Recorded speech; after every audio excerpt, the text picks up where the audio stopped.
ทุกคนค่ะกลับแล้วบาทนี่เช้าเดือนได้กุ้งแล้วเด้พี่น้องได้กุ้งแล้วเด้นะคะพี่น้องนี่กุ้งพี่น้องโลนึง260 บาทนะคะเป๊ะเลยโลละ260นะคะอีกโลอีกอันใหญ่กว่านี้จักหน่อยโลละ280เช้าเดือนเอาแค่นี้แหละทุกคนบ่ใหญ่บ่น้อยพอดีงามคือกันกุ้งก็ได้นะจ๊ะเอ้ารถกระติดฝนกันสิมาฟ้ากระคึ้มโอ้พี่น้องเอ้ยเอาลงไปรถกระติดคนกันหลายโมเบ้ากระสร้างพี่น้องมื้อนี้วันเสาร์เนาะจ้ะเนาะเขาเจ้าเลิกกันบ่ได้เฮ็ดงานเนาะจ้ะเนาะว่าพิดว่าเขาสิเลิกงานบ่แม่นเขาบ่ได้เลิกงานเด้อมื้อนี้วันหยุด holiday day off นะคะวันหยุดไปเจ้าเอ้ยไปไป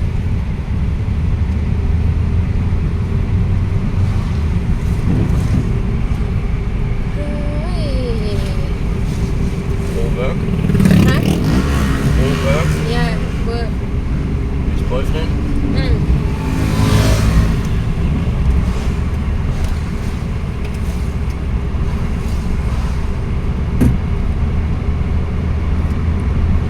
ค่ำนะ raining today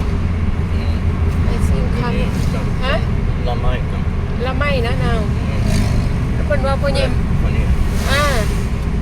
พ่อใหญ่ไม่ว่าตกแล้วทีละไม่ก็แล้วสิมาตกอันนี้มองอันแม่น้ำก็ทางบ้านใต้อีกแล้วว่าจักหน่อยนี่ล่ะพี่น้องมันคืมมาคักเลยเด้ตอนนี้น่ะละไม่พ่อใหญ่ว่ามันคืมคักอยู่ละไม่ตกแล้วแล้วว่าละไม่พี่น้องตกแห้งก่อนหน้านี้ก็อยู่ทางอันเช้าเดือนอยู่นี่ก็ตกแล้วจ้ะเนาะตกเป็นครึ่งชั่วโมงพุ่นเด้พี่น้องบ่แม่นธรรมดาเลยนักอลีแต่ว่า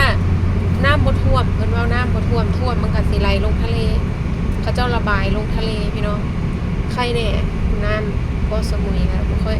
ท่วมแต่ว่ามันมีหม่องระบายลงนะทะเลpeople speak but water too much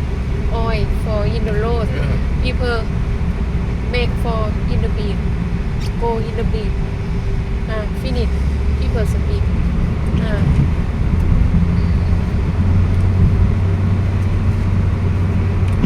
ท่วมถนนหนทางอย่างสิพระเจ้าก็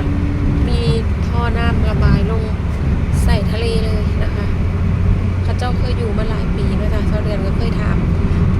เพื่อนนั่นแหละเพราะว่าฝนมันตกนักอีหลีเด้พี่น้องนักเป็นตะย่านอีหลีอยู่ตะย่านคักฝน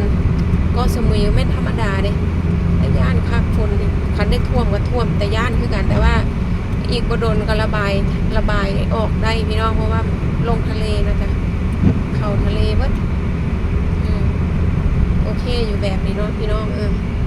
พี่ก้มนัดโกเซเว่นNo. โอเคบ่เข้าเซเว่นซั่นวะบ่เข้าเซเว่นกับกลับส่วนตัว Yeah, van beer at home. เบียร์ have one more Yesterday, only drink one. I not drink มันเหลืออยู่ขวดนึงเบียร์เราสิกินเบียร์ประจำให้น้องฝรั่งคือว่าเรากินเบียร์ประจำเจ้าเดือนก็กินอยู่กินเล่าให้กินเนาะกินจักหน่อยพี่น้องบ่พอแก้วหรอกกินเป็นหมู่เล่าจักหน่อยจักอึก2อึกนะตะกี้กินหลายแล้วเครื่องขวดเล่าเครื่องขวดเจ้าเดือนเครื่องขวดแต่นี่บ่กินบ่ไหวพี่น้องท้องอืดกินหลายก็บ่ดีต่อสุขภาพมันเป็นแอลกอฮอล์ต่อตับเฮานะคะกินหลายวันนี้ก็สิเฮ็ดให้หน้าท้องนะมีหน้าท้อง